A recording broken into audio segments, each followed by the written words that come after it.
Cricket کے حوالے سے محمد یوسف نے ایک جو کہ ہمارے سابق کرکٹر ہیں ان کا ایک اہم ترین بیان سامنے آیا ہے جو کہ مجھے بے حد پسند بھی آیا۔ ان کا کہنا تھا کہ کرکٹ میں ہم ورلڈ کپ ایسے ہی نہیں لا سکتے، جیسا کہ آپ پہلے جانتے ہیں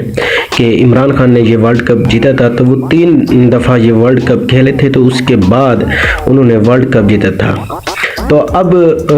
محمد یوسف کا کہنا تھا کہ میرا مشورہ یہی ہے کہ اس بابر اعظم کو کپتان رہنے دیا جائے، اس کی ٹانگ نہ کھینچی جائے، یہ میرٹ پر ہی کپتان بنے ہیں اور بڑے اچھے ہی پلیئر ہیں اور ان کی کارکردگی بھی بڑی اچھی جا رہی ہے، تو اس لیے ان کو ابھی کچھ بھی نہ کہا جائے اور ان کو اپنی کپتانی کو جاری رکھنا چاہیے تاکہ وہ کرکٹ کی دنیا میں اپنا اور پاکستان کا نام بنا سکیں۔ یہ کہنا تھا محمد یوسف کا۔ محمد یوسف نے یہ بھی کہا ہے کہ بابر اعظم بہت ہی اچھے پلیئر ہیں اور وہ انشاءاللہ پاکستان کا نام ضرور روشن کریں گے۔